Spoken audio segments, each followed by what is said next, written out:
I stood by myself at my son's funeral and learned just how loud silence can be. The minister said something about Eli being gone too soon. 40 years, a life half lived. But my mind snagged on details that didn't matter. A scuff on the pew, the way the stained glass threw fractured color across empty seats. 7 people showed up to say goodbye to my boy. The front row, where his daughters should have sat, was a void. Riley is 10. Ava is 8, old enough to understand loss, old enough to remember their grandfather's face. They weren't there because their mother, Lena, had decided grief would be more convenient without them. After the service, we pushed food around plates at a bright diner with sticky menus. No one ate. On my way out, Eli's colleague, Micah Chen, stopped me. His grip was tight, his eyes wet. "Mr. Gray, I almost didn't say this, but..." I told him to go on. He lowered his voice. "Lena told people you're unreliable. She's been keeping the girls away for at least 2 years."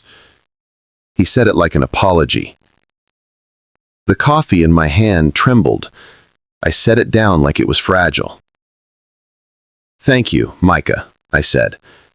"Eli was lucky to have you." I drove home through the blue dusk with the old highway unfurling in front of me. 2 hours of asphalt to think through the rage, the grief, the quiet. I pulled into a rest stop, sat 10 minutes without moving, and felt the weight settle in. My son gone, my granddaughters trained to forget me, and a daughter-in-law who treated family like leverage. Back at my house, a small craftsman with a mountain view and a lot of hard-won quiet. I took off my black jacket, set my keys in the ceramic bowl Riley had glazed in kindergarten, and looked at the birthday card she'd once sent me. Stick figures with big smiles, a microscope between us. I slid it into a drawer like I was tucking away a promise I meant to keep. Then, I opened my laptop. New folder. Estate. Eli.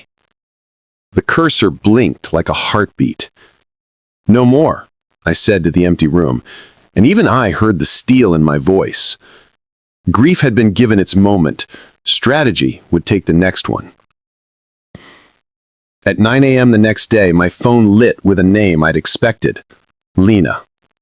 Her voice was clipped, efficient, professional. "We should talk about Eli's estate. There are legal matters with the house." She wanted his home. She wanted it now. I told her 2 p.m. would do. She thought I'd open the door and hand her everything. What she didn't know was that Eli had left me something she could never afford. Time to plan. Want to hear what I set up before they arrived? Tap next and stay with me. I prepared the way I used to before settlement conferences. Old habits, good habits. I set the chairs so my visitors would face the western window, afternoon light in their eyes. Water on the table, legal pad at my elbow, recorder silent on my phone. I'd spent 35 years reading people who thought they were in control. At 2 o'clock sharp, a white SUV rolled up my gravel drive. Lena stepped out first in a charcoal suit and a look she'd practiced in mirrors. Her brother, Shane, came behind her. Construction swagger, rented confidence. The attorney was younger, carrying a briefcase like a shield. "Breck," he said, offering a thin smile. We sat. Papers fanned out. Breck tapped a deed. The property on Older Street was acquired in 2016 during the marriage. Under Oregon's marital property rules, Miss Weaver maintains a vested interest. The deed was never amended post-divorce.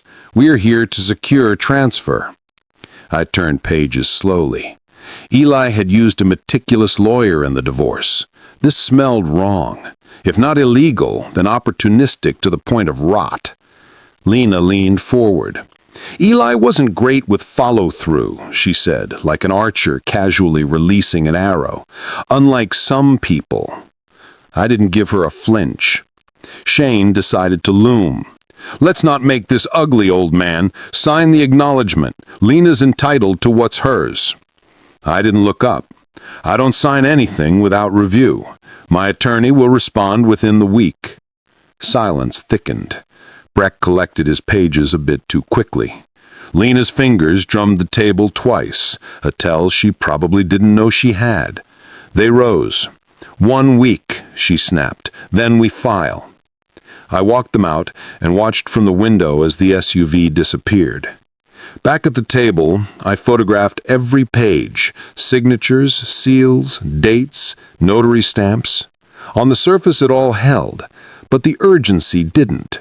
Why come at me this fast? Why bring muscle to a conversation paper could solve?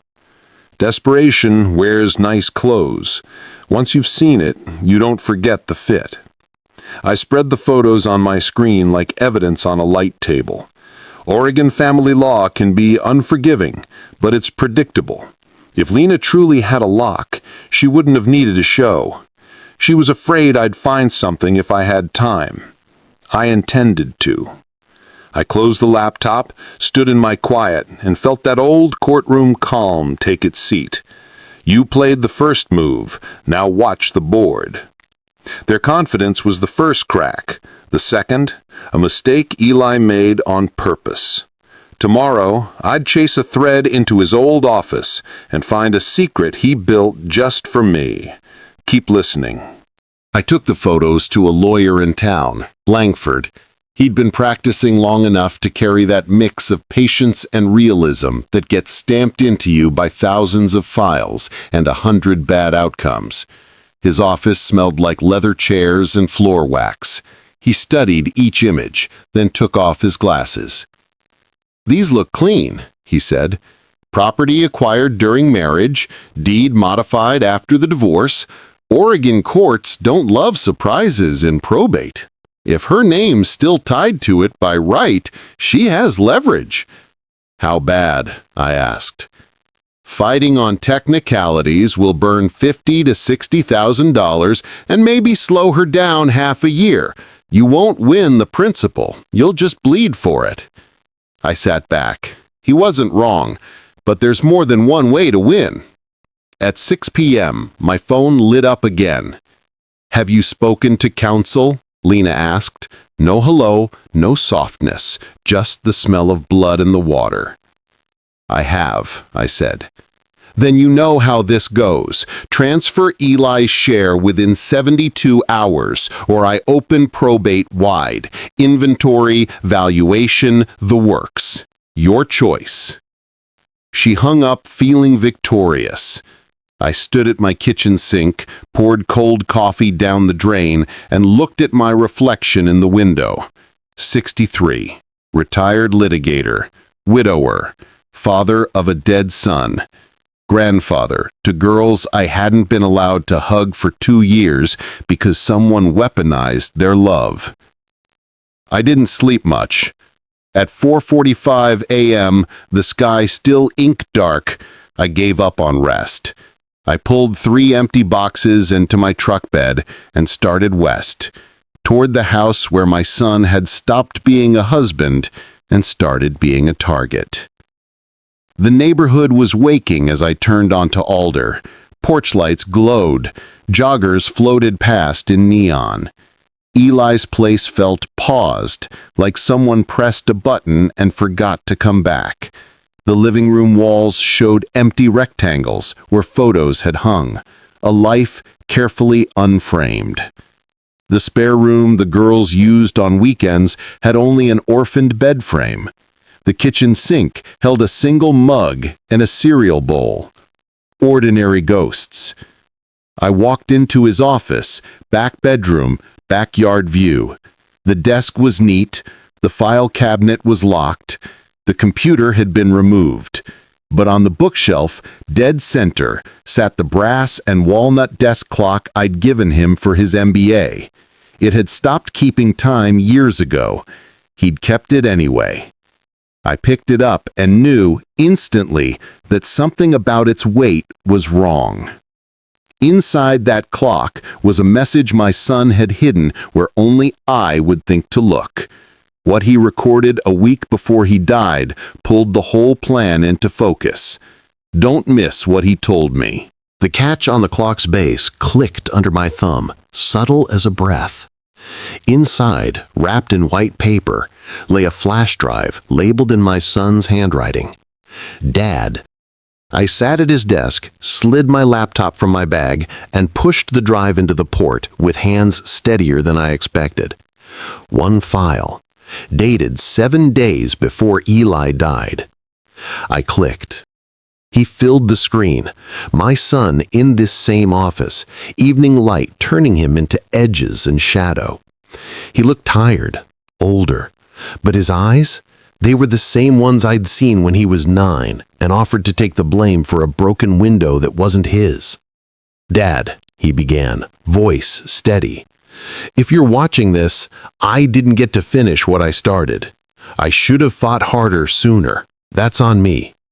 But I need you to do what you do best. He swallowed, glanced left, then back at me through the lens. Lena thinks taking the house is victory. Let her. She doesn't know I documented everything. Hidden transfers, forged invoices, emails with Shane planning the timing. He exhaled. Evergreen First Bank, Downtown Branch, Safe Deposit Box 1979, Code 1-1979. I used our old apartment number. Everything's in there. He rubbed his face. The tough part next. I let her keep you away from the girls because I was scared of losing them. I forgot what you taught me. Justice matters more than keeping the peace.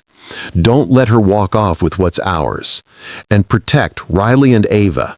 Whatever happens, keep them out of the blast radius. The video ended with his eyes on mine in perfect silence.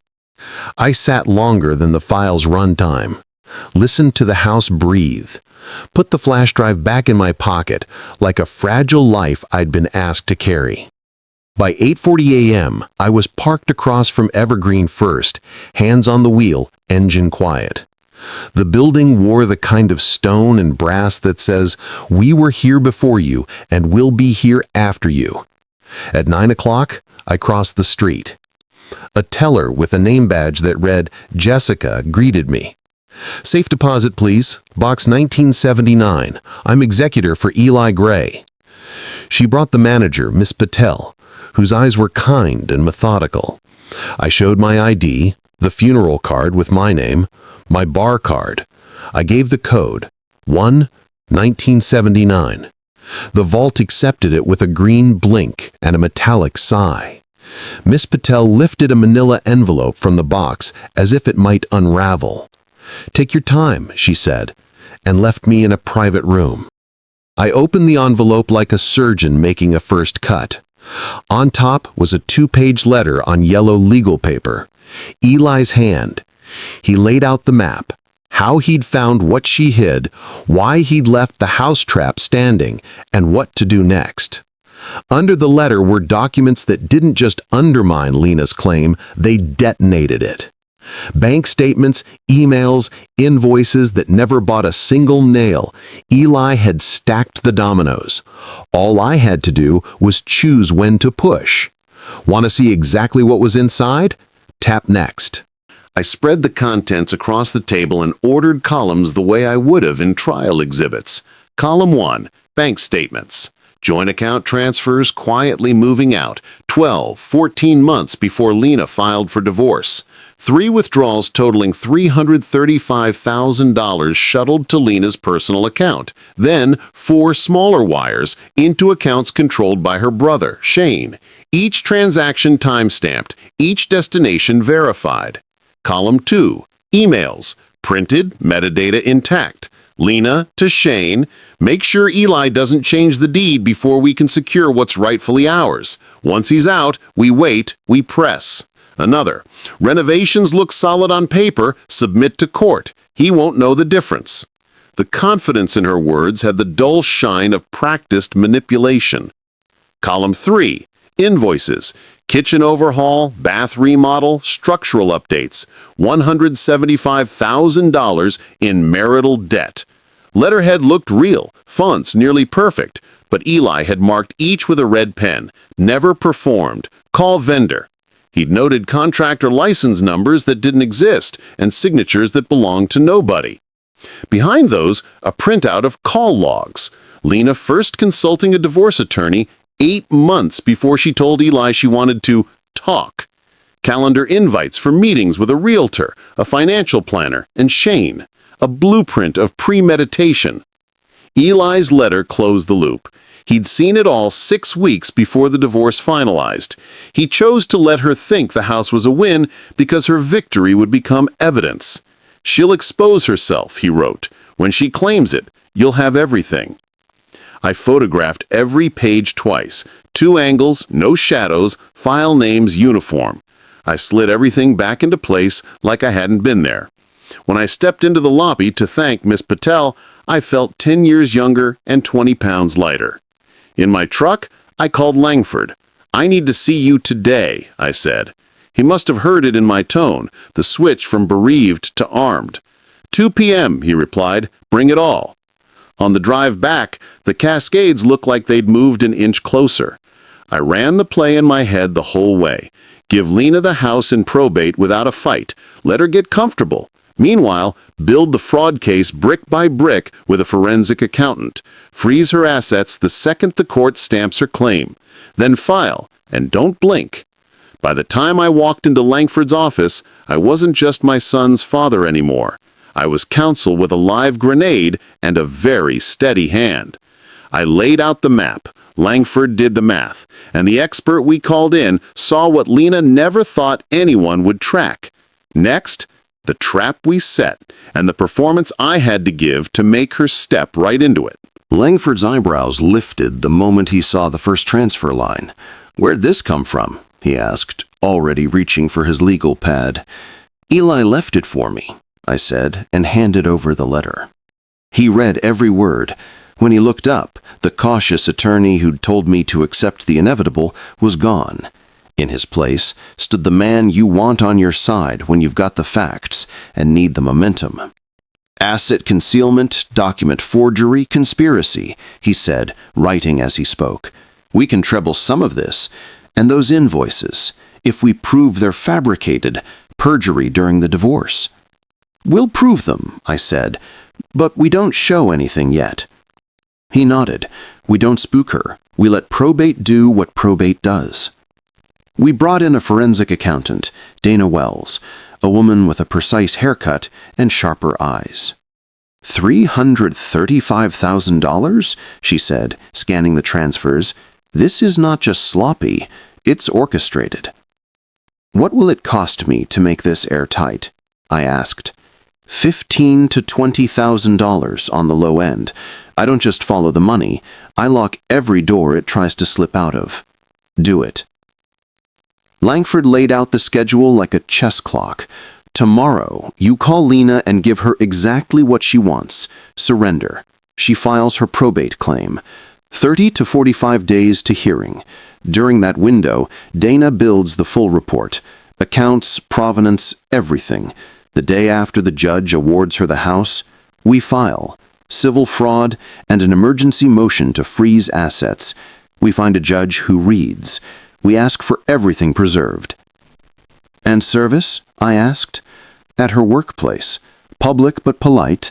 Legal but unmistakable," he said, and there was a glint in his eye I recognized from my own better days in court.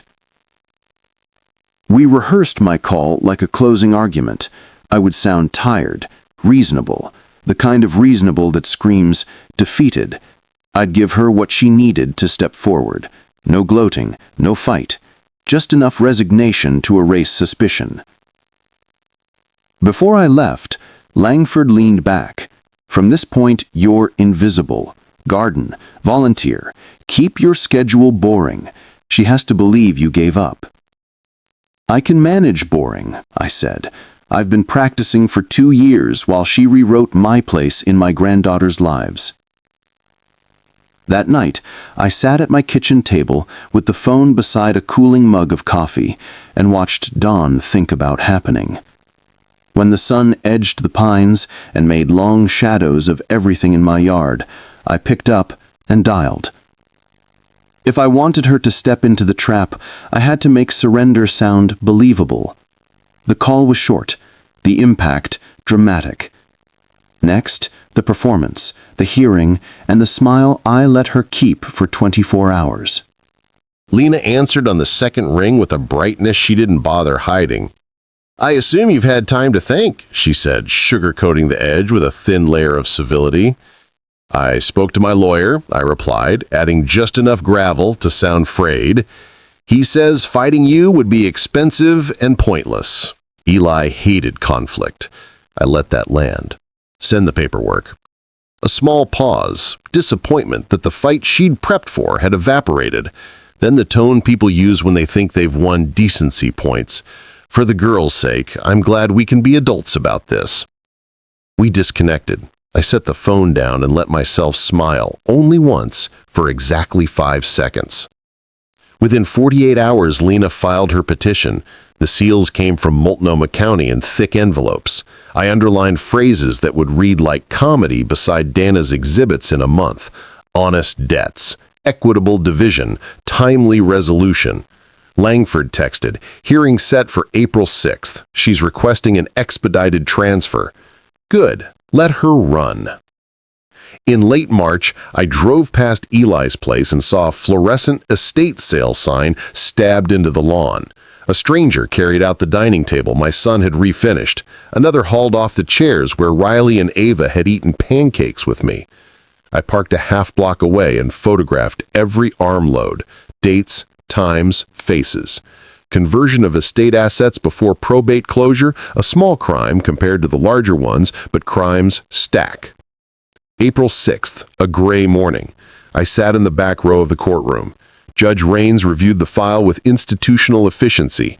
Joint acquisition, yes. No deed amendment after divorce? Correct. Objections from the estate.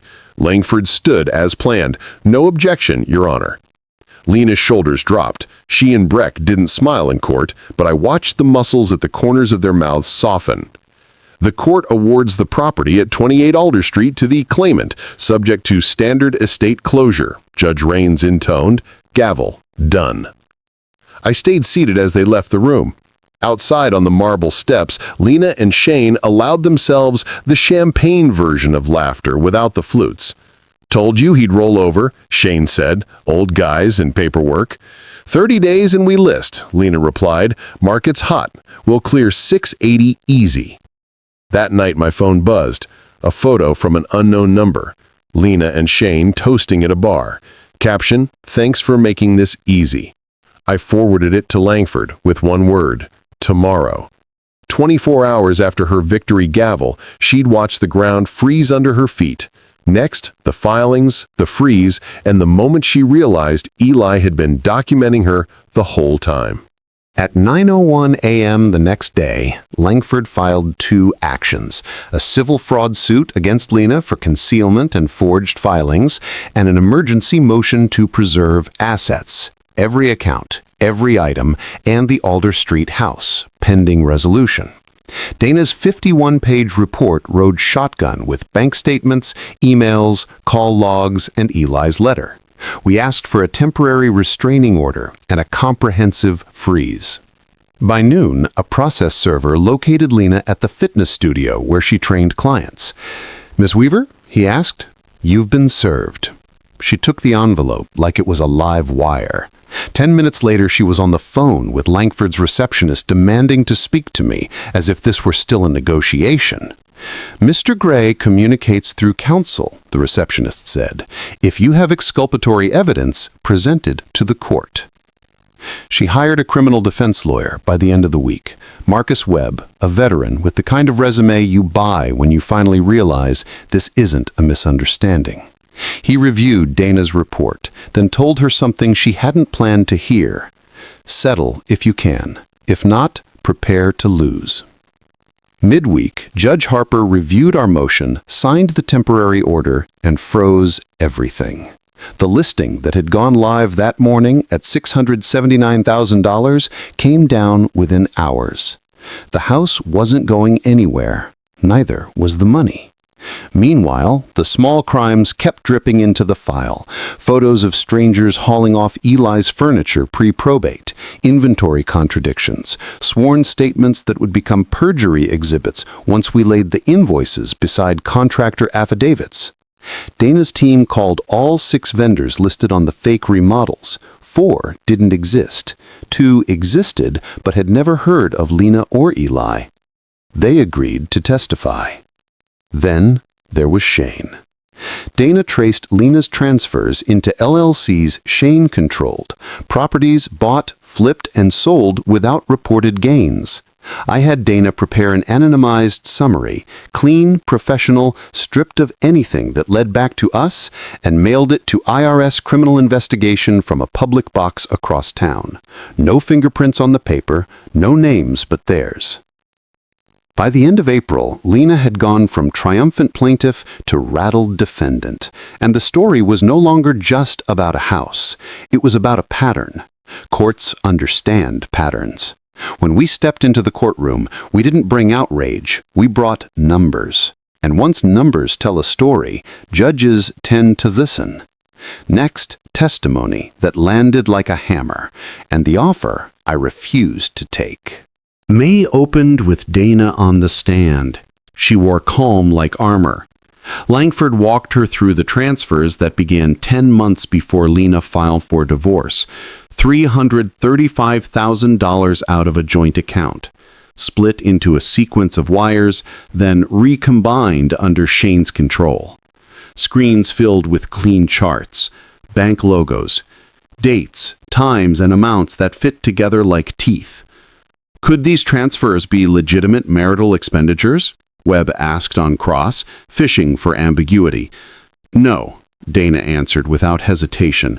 They have the signature of concealment, timing designed to evade scrutiny, movement to related party accounts, and subsequent asset activity inconsistent with declared income. Next came the invoices. We overlaid Lena's remodel bills beside authenticated contractor templates, fonts that didn't exist when the invoices were supposedly generated, license numbers that belonged to electricians in other states. The judge leaned forward, glasses catching the fluorescent light.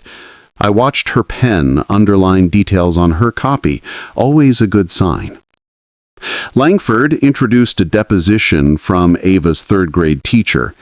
In September, Miss Weaver approached me and claimed Mr. Gray had health issues that made contact unsafe. She provided no documentation. She was very insistent. My medical records, boring and clean, went into evidence without objection. The lie was for the judge to notice without us telling her what to think. Mid-June, news arrived from a separate track. The IRS opened a case on Shane for unreported capital gains. He faced back taxes, penalties, and, if he kept pretending he knew nothing, worse. His lawyer sniffed around about cooperation. Langford declined. He said, "We don't need him. We have the paper." With the walls closing, Webb came to the table with an offer of $200,000. We walk away. Langford related to me in a cafe 3 blocks from court. She took $335,000, I said. She forged, she lied, she kept my granddaughters from me with stories she invented, and she sent me a toast when she thought I'd rolled over. So that's a no, Langford said. That's a no. In early July, Judge Raines read her decision from the bench, a 19-page opinion that landed like weight on a scale. This court finds Miss Weaver engaged in intentional fraud, concealment of assets, submission of fabricated invoices to the divorce court, and misleading statements to third parties demonstrate a pattern of deception. Then she did the math. Restitution, $335,000. Statutory damages, $115,000. Court costs, $33,000. Plaintiff's attorney's fees, $27,000. Total judgment, $510,000. She ordered the Alder Street property sold under court supervision to satisfy the judgment. Listed at $640,000, it drew bargain hunters wary of clouds on title. Final bid, $605,000. Webb protested. The judge was unmoved. Miss Weaver created these conditions, she said. She cannot now object to the consequences. Money wasn't the point. It never was. What came next is what Eli asked me for in that video. Protect the girls and close the book. One more step. 2 weeks after the judgment, funds cleared. I sat across from Langford with a cashier's check for $510,000 folded into a plain envelope in my briefcase. No triumph rose up. Just a quiet sense of completion. I slid a handwritten list across his desk. File these, I said, this week. Educational trust for Riley and Ava. $200,000 direct to school disbursements. No parental access, no loopholes. Grandparent visitation petition. Standard schedule. 2 weekends a month. Alternating holidays, 2 weeks in summer. Langford read, nodded. You're making sure they benefit without creating leverage. It's what Eli would have wanted, I said. 3 days later, the Eli Gray Educational Trust existed in the world. Photos, letters, and all. And a family court judge who'd read the fraud findings signed my visitation order without resistance. Lena's lawyer didn't argue. In the eyes of the court, she had no credibility to burn. Late August, I took the trust paperwork and a small framed photo of Eli to the cemetery. The oak trees made that kind of shade that feels like a hand on your shoulder. I set the frame beside his name. I did what you asked. She paid back what she took, plus what the law allowed. The house she tried to turn into a trophy is gone. And the girls, your girls, have their education paid for. No one can touch it. On August 19th, I saw Riley and Ava for the first time in far too long.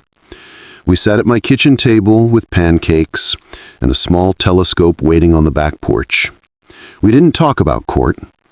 We talked about constellations and how to find the North Star if you get lost.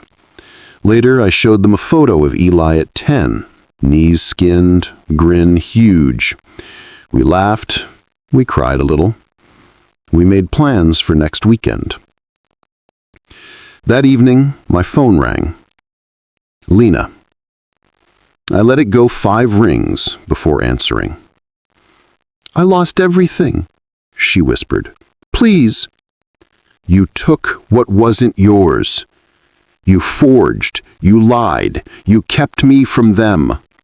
The girls have what they need, you have what you earned. We're done. I ended the call, then I blocked the number and set the phone down like a verdict. Before bed, I wrote in my journal, 5 months from funeral to judgment. Dana followed the money.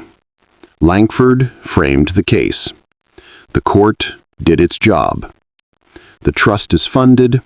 The girls are coming over Saturday. Justice wasn't fast. It was thorough. I turned off the lamp. The house settled into its familiar quiet. Not empty this time. Ready.